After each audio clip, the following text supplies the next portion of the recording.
I just hate it when just everything's everywhere. Sometimes I feel like I have that with my tools. I've got this bad habit where I just get a tool and I just chuck it back in the bag. And it's really annoying because then when I want that tool later on, I don't know where to find it. I'm gonna go through it all right now and I'm gonna show you what I've got and why I've got it.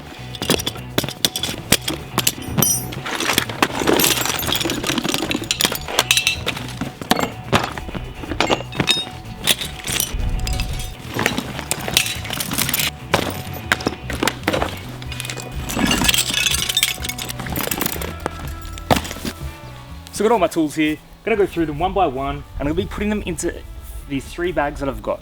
I've got 3 bags for a reason. I've got 1 bag for my everyday tools that will come with me everywhere I go on the job. I've got a second tool bag, the biggest one, the one in the middle. That is my tool bag for the ones that I want to take to work, but I don't want to be carrying around every day with me. Like your heavy drills in there, big tools you might not use every day, big mallets and things like that. And I've got a third tool bag. This one might sit in my car or in my garage. Usually they're full of tools that I've got set like 2 or 3 of. They're gonna go in there just in case I ever need them for, you know, a rainy day. All right, let's go through them one by one. Let's start with the most important ones, pliers. These are channel lock pliers. I've got a fair few pairs of these. Also got my, these are Sig Chromes. They're not too bad. Man, I've got heaps. I've got Stanleys. How many do I want? 4 shifters, all different sizes. As you can see, good for doing cable tray work, whenever you need to undo any bolts, nuts, whatever it may be. You know, motor terminal boxes, whatever. Tape measure is very important to have. I'm gonna put that in my second bag because, you know, if you lose one on site, you really are screwed. Not a bad idea having 2. Side cutters, very handy. Cutting cable ties, you know, or like cables when you need that really accurate cut that maybe you can't get with pliers. Blaster saws, I've got 2 of. Again, I'm an industrial electrician mainly. I don't really ever use these too often. I mainly just use them at my own house, or if I have to do them, you know, a little job in an office maybe. Very handy to have whenever you need to cut out a power point or a switch hole. When you need one, you really need one. So that's gonna go in my secondary bag. All right, so all these are just in no particular order. I've got this multimeter here, straight up, very handy to have. This one's more of a domestic style one. This multimeter can do voltmeter, amp meter, and ohm meter. So very handy to have. So small too, it fits really nicely in your pocket. That's not really what I'm using on the site in an industrial sense. The one I want in an industrial sense is one of these bigger bad boys. They've got more options. Got a video on this, I think, somewhere. But this has a lot more different modes. Really handy to have, you know, when you're fault finding motors and whatnot, capacitors in the motor, because it does it all. Very handy to have. The only thing this doesn't have that this does is that non-contact clamp. We call it clamp meter when you're testing current. But this pretty much does everything else. So a little bit more expensive generally, but yeah, it's the one I'm going to rely on more. If I had to choose one, it'd be the serviceman one. Nevertheless, I am going to carry both with me. I'm such a hoarder. I just want to carry everything with me all at once. I probably don't need to.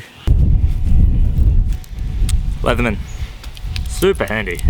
Has it all. You know, if I'm adjusting a bunch of sensors, this does it all because it's got, you know, screwdrivers, pliers, knives, handy have. It's got the belt buckle brace, whatever you want to call it.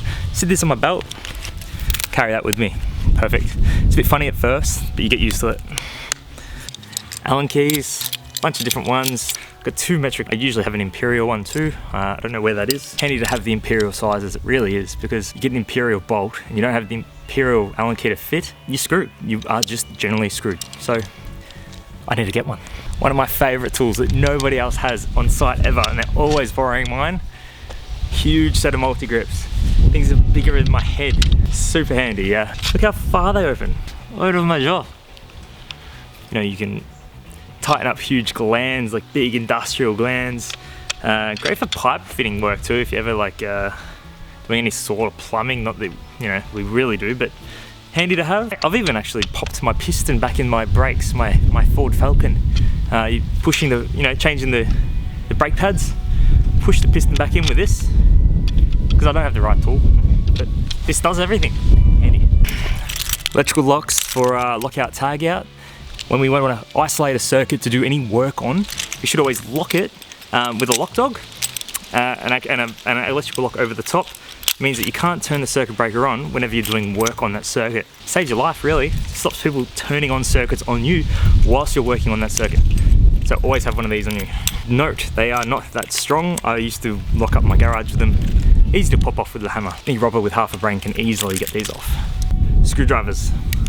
So many different screwdrivers. Start with the small ones first. The chubbies, stubbies, whatever you want to call them. Great for those tight areas where you can't get the length of the screwdriver in. These do the trick. I've got a Phillips head and a flat. Everyone should really have one of these in their tool bag. People are always borrowing them. Little terminal screwdrivers are super handy. Always need one of these. Those tiny little screws in those electronic circuit boards and things like that. Always need one of these. And I've got the standard screwdrivers. Phillips head, flat blades, insulated, rating to 1000 volts. If you ever, work live, which you shouldn't be. Tin snips. Very handy for snipping tin. Perforated cable trays. Things like cable tray lid and things like that too. Really handy for that too. I notice I'm saying handy a lot. Handy. Okay, so I've got my insulated crimper for insulated lugs. As you can see, I've got different colors right here. I've got the red, blue and yellow are the main sizes. Green's like an automotive size. Generally, we don't use that in the electrical trade. But yellow's 4 to 6 mil cross-sectional area cable lugs. Blue's 2.5 to 4, and also red is 1 mil to 1.5. Everyone should have a pair of these. Any industrial electrician. Generally not seen in a domestic electrician's tool bag. And again, another one, these are bootlace crimpers. As you can see, all the different sizes there. It does all the way from 16 mil down to 0.75. So big to small, great for those the bootlace crimps to go over like flex cables, so you don't lose any strands. These you need to crimp.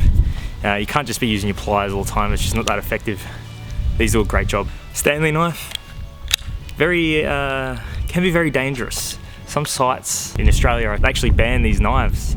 So whenever you need to strip a cable, or you normally use a Stanley knife, I've got these, it's like a circular, great for stripping circular orange circ cable. You clip it over the cable and you go around and you strip the cable off without going through the cores. You've got to adjust it though. If you go too deep, you can go into the copper. That's really not handy. Level. Whenever you're installing a PowerPoint or socket outlet, sit it on top, making sure that it's even, making sure the bubbles line up. Very handy to have. Everything should be level and square whenever we install it. So we're gonna need one of these. Got my conduit cutters. They'll cut PVC conduit like they're butter, like it's nothing. Great, cuts up to 42 mil. Ratchet style, chuck your conduit in there, just cuts it like anything, like it's nothing.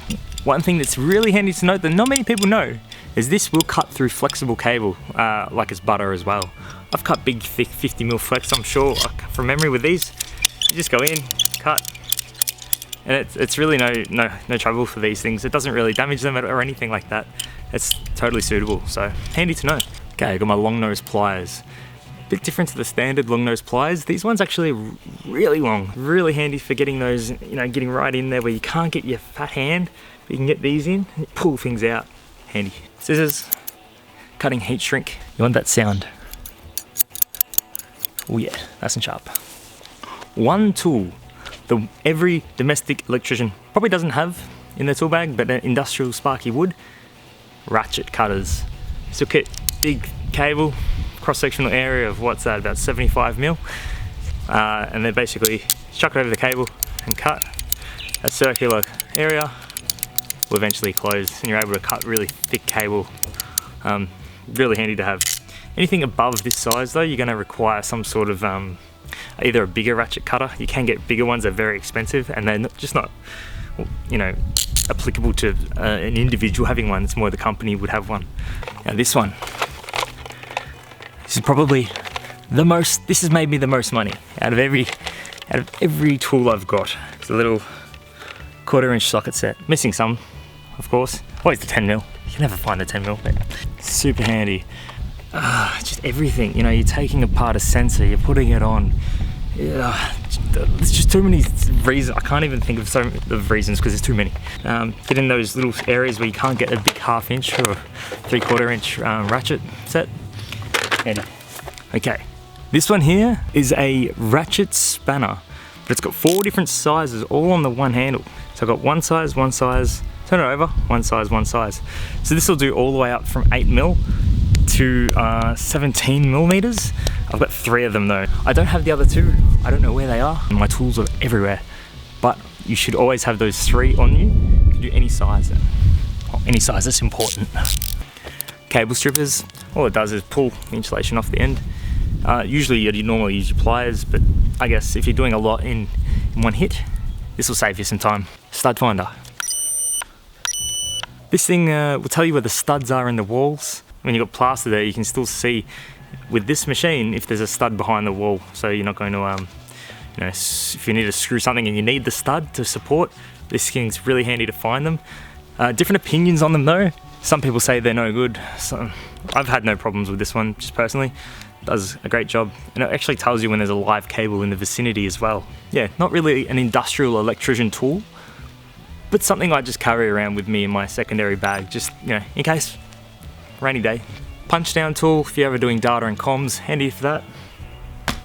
Oh, missed. This one here, this is a deburrer tool. As you can see, there's different ends in there. If you snap the end of this one, you put it, after you drill a hole, you get it in there and you round a hole out. You know, if you've got a dirty old hole saw that's not very sharp, these big burrs, you want to deburr it, this thing is the king for that. Big cold chisel. As an electrician, you know, sometimes we have to just make things work, just get it done, make it work for now. Cold chisel, if we need to get through something's in the way, just chisel it out. This is super handy, yeah. Sometimes, you know, you got a tight part that's not coming out, something's just seized in there, get the chisel in there, boom, hammer it out, yeah. Heavy though, so you don't want to carry that everywhere you go, but when you need it, you need it. Torch, obvious reasons, in roofs, areas of low visibility, got the torch, nice and handy. Hacksaw, this is a Fat Max hacksaw, super strong, super heavy, great for doing those, cutting those bits of metal, bit of steel, cable tray, whatever it is. Now they say the heavier hacksaws are the better when you're in a vise. So you've got 2 hands and you can go cut things like that.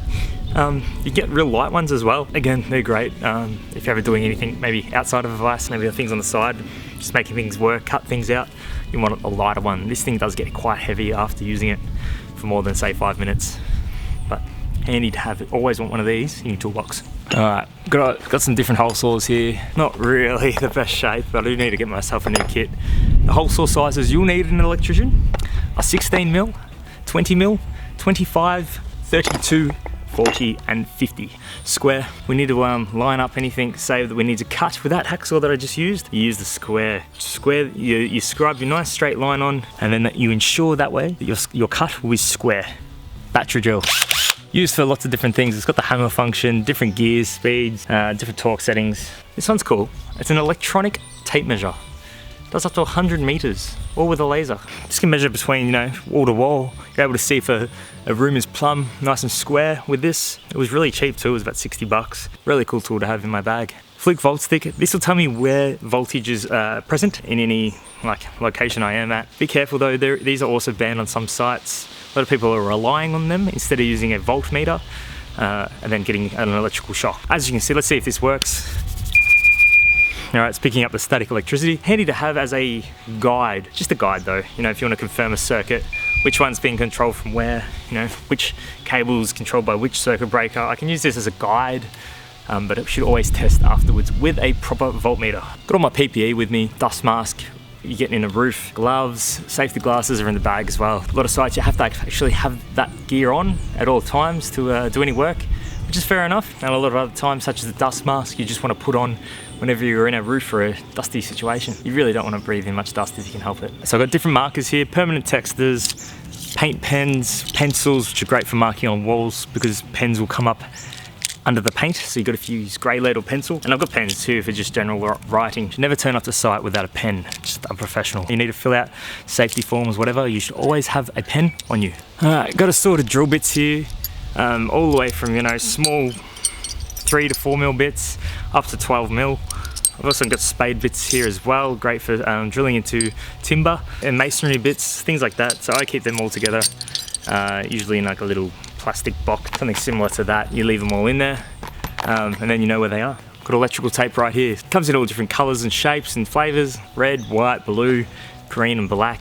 Generally you want all those colors on you if you ever needed to ID a cable. It's also known to, this is actually an insulated tape. You should never rely on that though. Got my files, good for filing cable tray and things like that when you've cut it. Yeah, you never want to cut yourself, so always file things. Got different switchboard keys. B&R, which is a brand here in Australia that create different electrical enclosures. I've got different keys there, all different sizes. I keep them in my bag, always handy to get into mainly any electrical enclosure you need to work in.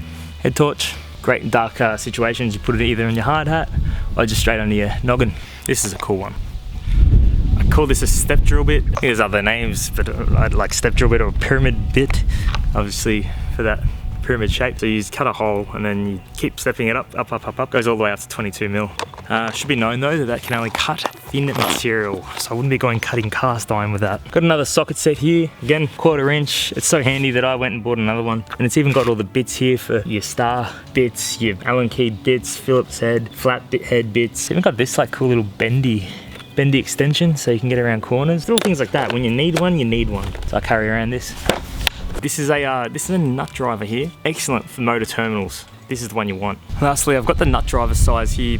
Great for putting into your drill. This one's a 5/16. Got my Phillips head drive bits too. Called tech bits, whatever you want to call them. Great to have.